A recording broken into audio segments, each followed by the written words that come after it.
Olá, pessoal. Bem-vindos, bem-vindos. Olá. Estou aguardando o pessoal chegar. Hoje eu me atrasei um pouco, mas tem uma causa que eu vou conversar com vocês, o motivo do meu atraso. Vou conversar já com vocês. Um pouco de luz aqui, ficou bom? Tô um pouco mais de luz aqui. Então, bem-vindo quem tá chegando. Bem-vindos, bem-vindos. Atrasei um pouquinho, porque recebi uma notícia agora que eu quero conversar com vocês sobre o tema que tem a ver com o tema de hoje. Então vamos conversar sobre hipnose nos relacionamentos abusivos, gente. Será que isso existe? Como será que acontece essa hipnose? E por que será que eu dei este nome hipnose? Mila, boa noite. Yogi, Marta, querida, Bianca, bem-vindos. Gisele, Marta linda, Viviane, Luíse, bem-vindos, pessoal. Então vamos lá. Patrícia, boa noite, querida. Estela, linda. Jamilo. Então, pessoal, o que será que é essa hipnose em relacionamentos abusivos? Será que existe? E se existe, como é que ela funciona? Como é que acontece essa hipnose no relacionamento abusivo? Então eu vou conversar um pouquinho sobre hipnose, o que acontece quando a pessoa é hipnotizada e como que ela pode ser sim hipnotizada e por que é hipnotizada dentro de um contexto de relacionamento abusivo. O que acontece que as pessoas acabam meio que engambeladas e sem perceber elas estão numa vibe, numa vibração hipnótica. A gente pode dar exatamente esse nome, hipnótica. E o que acontece nessa trama da hipnose, não é? Então a gente sabe que hoje em dia, e mais do que nunca, existem vários lugares que as pessoas fazem uso de algum contexto hipnótico para convencimento das pessoas. Então existem muitas técnicas onde as pessoas vão praticando um modo de conversa que gera um convencimento no outro. E existem várias abordagens. Então tem aquela pessoa que fica falando, se mexendo o tempo todo, você vai seguindo a pessoa, né? Vai seguindo. Ou tem aquelas pessoas que tem aquela fala mais baixa e que parece uma fala sempre linear. Sabe aquela fala que vai quase te dando um sono com aquele contexto mais emotivo? Tem muitos lugares que fazem uso desse tipo de conversa e que colocam a emoção dentro de um contexto e fazem um apelo emocional, e as pessoas, quando vão ver de acordo com o jeito que o outro fala, como que a pessoa está falando, então sem perceber ela está indo numa vibração onde ela perde o senso primitivo, primeiro de referência. Então ela já vai entrando numa história meio que hipnótica, aquele canto da sereia. Agora, como que isso pode ocorrer num relacionamento abusivo, onde a pessoa perde o senso, o critério dela e começa a entrar nesse limiar onde ela vai perdendo todo o discernimento dela. Então, no relacionamento abusivo, a gente vê que existem várias nuances que compõem esse quadro. Hoje eu vou falar do contexto hipnótico, mas eu não posso deixar de colocar o contexto da emoção que é gerada e que a pessoa é capturada por esse contexto hipnótico e como que ela é capturada dentro desse universo emocional e entra na vibe do abusador a ponto de se cegar e ser capturada e acabar rompendo com todas as verdades que ela tinha anteriormente. Mas o início não é assim. O início deste tipo de encantamento, que muitos dão o nome de encantamento, ele vem com uma percepção muito sutil, muito afinada de... olha, a Patrícia fala assim, quando a pessoa grita, a gente vai chegar nesse lugar, mas é lá na frente. Eu estou falando da fase da sedução, quando a vítima está sendo capturada por essa hipnose. E eu vou ampliar isso daí para quando a pessoa já está dentro do relacionamento abusivo. Foi bom que você colocou isso, porque eu vou contextualizar o início da relação, tá? Então, existe essa percepção fina, que é o momento onde o abusador ele pretende laçar a vítima, dar o bote na vítima, e ele vai perceber o que essa vítima precisa. Então, o que essa vítima será que ela precisa? Como que eu faço para capturar essa vítima? Isso é um contexto que as pessoas que já conhecem como que os abusadores funcionam, sabe que eles vão percebendo onde falta, o que falta nesse alvo, nessa futura vítima, e eles vão querendo seduzir através destas faltas. Então vou dar alguns exemplos e vou mostrar como que existe esse tipo de hipnose e como que afeta o emocional e como que as pessoas são compradas pelo emocional junto. Então existe uma fala sedutora, e essa fala sedutora não obrigatoriamente ela vai ser sedutora no sentido sexual ou sensual. Ela vai ser sedutora naquilo que a vítima está necessitando. Então vamos lá, se a vítima tem um contexto de ser cuidadora, este abusador vai ser o coitadinho. E como que ele vai se mostrar um coitadinho a ponto de convencer essa vítima de cuidar dele? Pelo tom de voz e por toda essa teatralização. Esse já é o início do hipnotismo. E por que funciona esse tipo de manipulação e esse tipo de articulação como um hipnotismo? Por que vai funcionar? Porque essa hipnose ela está muito vinculada ao que eu vou dar o nome de apaixonamento. E o que é o apaixonamento nestes termos que eu estou colocando? O apaixonamento é quando você encontra algo que te falta no outro e você meio que parece que adoece. Eu estou usando o apaixonamento aqui nesses termos como uma espécie de adoecimento hipnótico. Então vamos usar esse exemplo que é do abusador que vai complementar uma falta que é bem mais complexa e que essa vítima precisa cuidar de alguém, e ele vai se colocar no lugar de ser cuidado, de ser ele a vítima, e ele vai usar a fala mansa, vai usar a fala sedutora, e essa vítima, essa possível vítima, ela vai entrar nesse canto, que é um encantamento, e ela vai se sentir totalmente nutrida daquilo que ela busca, mesmo que ela seja a que precisa ser cuidada, ela costuma projetar, ele vai perceber isso daí. E ele vai ser o que precisa ser cuidado, e vai existir esse apaixonamento da carência de alguém para cuidar, encontrou alguém que ela cuida, e existe isso aqui. Isso aqui significa completude. Eu me complementei na minha falta.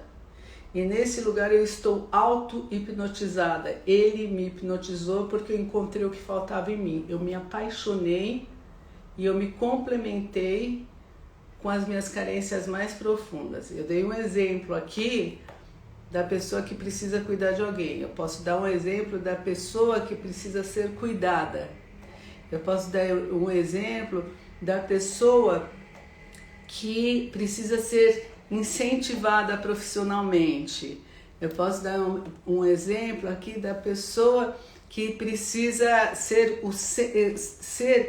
o centro das atenções. Não estou falando do abusador, estou falando da vítima. Então, esse abusador, ele vai fazer a complementação das faltas da vítima.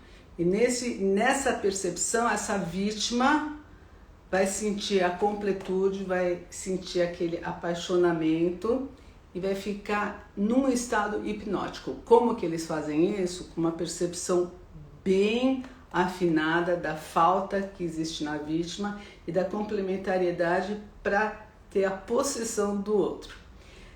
Aqui nessa live eu não vou contextualizar toda a questão que faz o abusador ser quem ele é e que faz a vítima ser quem ela é. Existem muitas nuances, eu estou fazendo um recorte aqui. E nesse recorte é a primeira etapa que coloca a vítima nesse estado hipnótico de completude.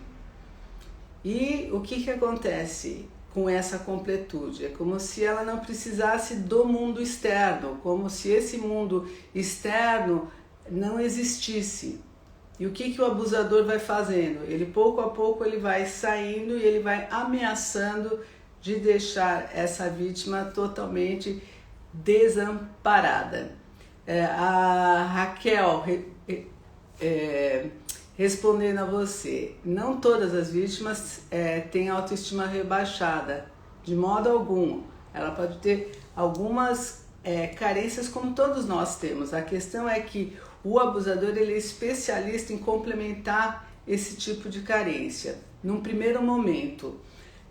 Num segundo momento, sim, a autoestima dessa vítima vai ser rebaixada porque os abusadores eles têm maestria em quebrar o sentido moral, a identidade e a autoestima da vítima. Só que nesse segundo momento, o abusador ele vai, além de quebrar essa estrutura da vítima, ele vai dar a angústia da falta.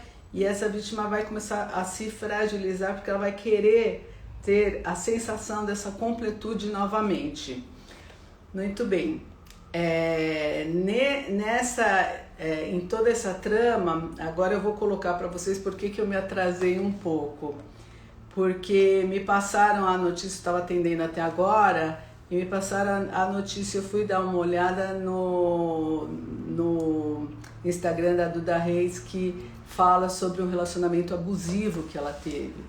E eu dei uma olhada e eu não posso deixar de colocar nesse contexto do abuso e da hipnose, o que acontece com as pessoas que estão nesses relacionamentos abusivos e depois elas ficam muitas vezes injustamente tão desacreditadas. Elas já passam dentro de um relacionamento abusivo a serem desacreditadas na própria percepção. Então elas já estão nesse estado sonambúlico, nesse estado de hipnose, nesse terror, nesse medo de sair da relação. E quando elas estão sendo ameaçadas de serem retiradas, se o abusador é um narcisista perverso, ele pode trair, ele pode fazer violência patrimonial, pode fazer um monte de situações além de quebrar a autoestima e quebrar a identidade da pessoa. Ele vai ter vida própria porque ele está investindo o tempo todo em si mesmo, no próprio narcisismo dele e está com zero de empatia pela pessoa que ele está, não é? Então,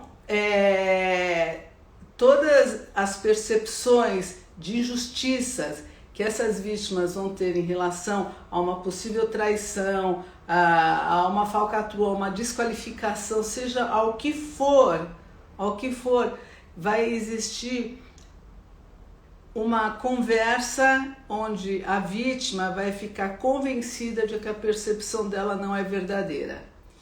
E esse é o início da degradação do ser humano, da degradação total, porque existe uma confusão gravíssima que esse tipo, que eu vou dar o nome de hipnose, essa capacidade que esses abusadores têm de manipular, de manobrar o psiquismo das vítimas, e essas vítimas vão, muitas vezes, apesar de terem uma percepção extremamente clara sobre o que está acontecendo, elas vão duvidar da própria percepção, porque os abusadores, sob a ameaça do abandono, eles vão ridicularizar as vítimas. E agora, respondendo a Patrícia, muitas vezes eles vão entrar em berros, eles já vão chegar de mau humor, tudo para desestabilizar as vítimas, e eles literalmente fazerem o que querem.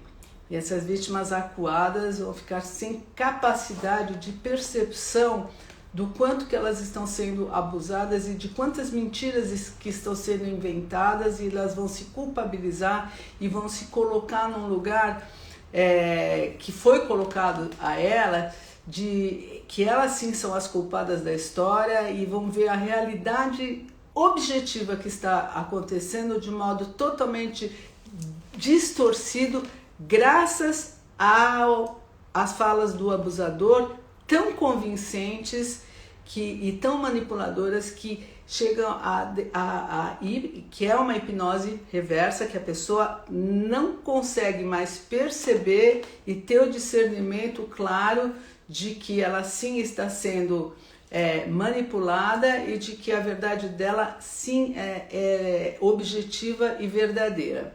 Nesse contexto, o que acontece com essas vítimas? Já estou falando em nome dessas recentes vítimas, não só em nome das pessoas que eu atendo, que são sobreviventes, que já não são mais vítimas, mas também as que chegam no consultório,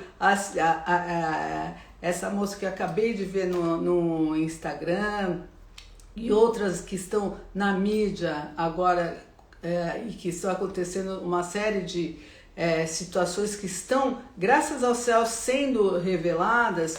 Elas, durante um processo, elas entram com muita culpa, com muita dificuldade de ter o discernimento de que elas estão erradas, e muita perplexidade depois de perceber aonde que elas estavam. E a entrega afetiva, de coração aberto totalmente, mostrando que elas estavam dando o melhor para os seus parceiros, para as suas parcerias afetivas, e como que elas foram literalmente hipnotizadas e convencidas de que o que elas viam e percebiam não era real. Mas claro que um dia a casa cai, e essas vítimas precisam fazer um luto muito importante de um ideal que não foi completado, dessa junção que não deu para continuar. Existe um outro que é bem diferente daquela junção que existia. Em todos os relacionamentos isso acontece. Você se apaixona, na maioria dos relacionamentos, você se apaixona, você idealiza essa parceria afetiva, você faz essa junção que é o apaixonamento, como se não existisse nada à sua volta, e depois você vai para a realidade e você enxerga a parceria afetiva com mais clareza, você sai desse hipnotismo.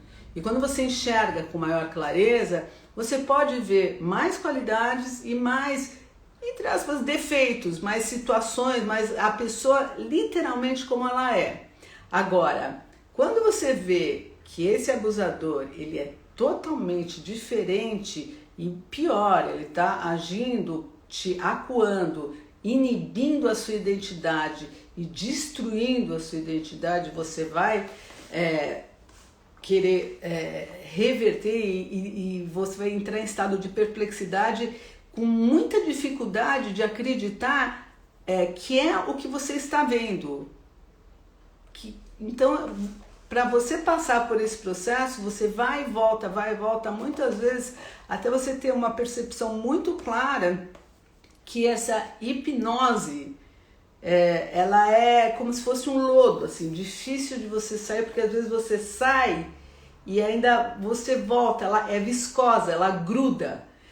E também existe um momento onde você vai ter que literalmente fazer o luto dessa idealização, o luto desse olhar tão singelo, tão sem malícia que você teve para esse outro, e o luto da percepção de que você estava errada, que a culpa sempre era sua, que todo aquilo que aconteceu sim tinha muita mentira, que você foi literalmente engambelado nessa grande manipulação.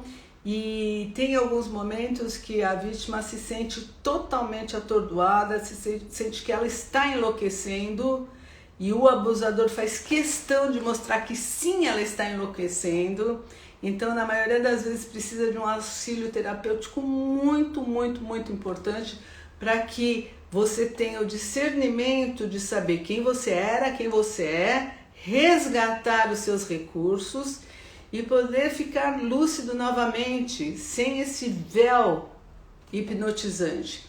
E eu estou falando de relacionamentos abusivos. Esses relacionamentos abusivos, saibam vocês que esse tipo de véu, eles são colocados não só em relacionamentos abusivos afetivos, eles são colocados de diversas maneiras e há muito tempo nas nossas vidas. Então, que todos nós possamos estar despertos para os lugares onde nós estamos hipnotizados, para as crenças, para os dogmas, para esses abusos de poder que a gente vai sucumbindo sem perceber.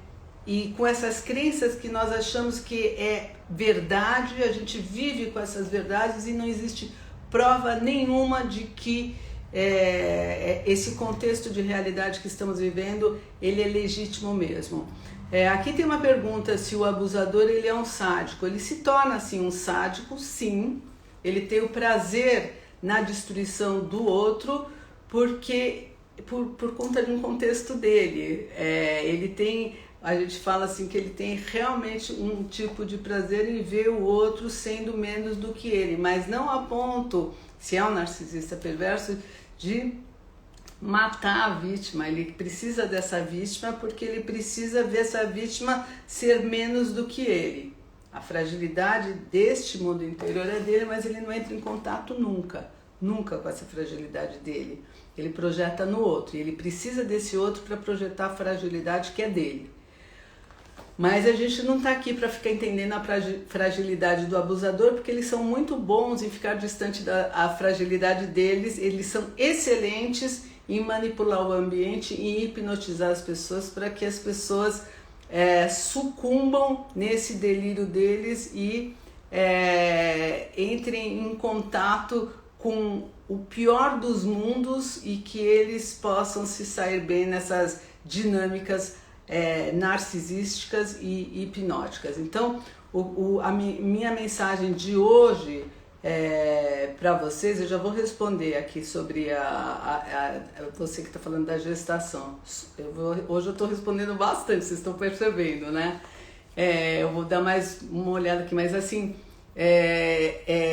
que vocês que escutem hoje em dia, que estão escutando hoje em dia as pessoas se libertando e abrindo os olhos para ver esse tipo de relação e esse lugar enlouquecido, e depois a pessoa olha com perplexidade, assim, elas ficam humilhadas consigo próprias de terem passado por isso e ainda terem sido vistas de uma maneira tão distorcida, e esses abusadores tentando o tempo todo convencerem essas vítimas do quanto que elas são menos, do quanto que elas são insanas, do quanto que elas não têm uma percepção clara de realidade, e pior, eles vão mentir e continuar a mentir publicamente. Eles vão criar, ou melhor, querer criar aquilo que a gente dá o nome de flying monkeys, né? Que são os macacos voadores, que eles vão pegar aquelas alianças com pessoas despreparadas ou pessoas que têm uma cultura também bastante, para os dias de hoje, arcaicas, e eles vão querer fazer uma tribo de pessoas para falar mal daquela pessoa que foi abusada. Sabe aquela coisa lá de joga pedra? Nos dias de hoje não cola mais. Então essas lives é para despertar mesmo. Não jogue pedra porque vocês vão ser literalmente vistos. Cada vez mais as pessoas estão vendo quem é quem nessa história. É um momento de libertação, é um momento onde as pessoas vão ser vistas naquilo que elas são. E essas vítimas, elas estão cada vez mais despertas. Não vai ter mais espaço para as pessoas entrarem nesse tipo de hipnotismo em nenhuma área da vida, em nenhuma. Nos relacionamentos de casais, nos relacionamentos de trabalho, em muitos relacionamentos que acontecem dentro de situações religiosas, como nós temos vistos. Então, é um momento do despertar, e onde as pessoas não vão mais ser hipnotizadas, e que as pessoas que ousam e que estão se libertando para falar dos próprios abusos, que elas possam ter o aconchego e o carinho das pessoas e uma escuta que elas nunca tiveram. Então que todas essas pessoas tenham a oportunidade de terem uma escuta acolhedora humana que elas não tiveram. E lembrando que esses abusadores, quando eles fazem esses flying monkeys, lembra aquelas situações de escola, quando existiu bullying, que era totalmente sádico, voltando a esses termos, e tem os motivos desse bullying, que motivos emocionais que precisam ser trabalhados nessas crianças, e eles arrumavam também aliados para fazer o bullying, para você ver que idade que tem as pessoas adultas, que idade emocional que tem esses adultos, que são esses flying monkeys, que são esses que vão fazendo alianças com o abusador. E aqui também é um alerta para o sistema jurídico que está cada vez mais ficando atento e alerta que esse tipo de abuso existe, que essa articulação ela é fenomenal e que ela pode ter uma visão distorcida do que de fato está acontecendo, e que existe muita pesquisa para saber diagnóstico de personalidade de abusador que é muito reveladora. Então, quem estiver despertado desse estado hipnótico e que está precisando de ajuda, peça um diagnóstico, um Rorschach, um teste de Pfister, peça um diagnóstico que dê para ver que tipo de personalidade tem o seu abusador e que isso possa servir como argumento na área da justiça. É bastante difícil mesmo quem passa por isso, mas essas lives elas estão em função de clarear para as pessoas que estavam hipnotizadas nessas histórias e saber que tem muita gente já sabendo que existe esse tipo de hipnotismo e que cada vez menos espaço esses abusadores vão ter. E quem está me falando aqui que ficou 4 anos, tal, que bom que já acabou e que bom que você despertou. E todas as pessoas têm uma vida pela frente. Maravilha! Então fica a minha mensagem de hoje para vocês, e que as pessoas que estejam saindo desse tipo de hipnose, que possam se recuperar toda a energia vital, lembrando que aquele que é abusado, aquele que sofreu bullying também na infância, são pessoas que têm muita energia vital. Por que será que o olhar é para essa pessoa? Porque essa pessoa sim, ela tem muita força e muita energia vital. Então que vocês que passaram por esses momentos difíceis, que vocês recuperem a identidade que sempre esteve aí, só estava apagada, só estava dinamitada, esse abusador estava funcionando como uma criptonita. Lembra da criptonita que deixava o super-homem todo minado? Então ele estava funcionando como uma criptonita, e que o seu despertar e a sua lucidez traz a sua força de volta. E vocês estão ancorados por várias pessoas que estão mais despertas, e que essas lives possam ajudar muito a fazer esse serviço de força, de vida e de recuperação da energia vital, que todos nós, inclusive o abusador que não sabe disso, também tem energia vital em abundância. Não precisa quebrar do outro para se sentir vivo, certo? Então, um beijo enorme para vocês todos, com bastante energia. Desejo uma semana repleta de energia para todos vocês, e que o dia a dia de vocês seja repleto de agoras totalmente dinamizados de vida. Um grande beijo, e quanto mais despertos, melhor.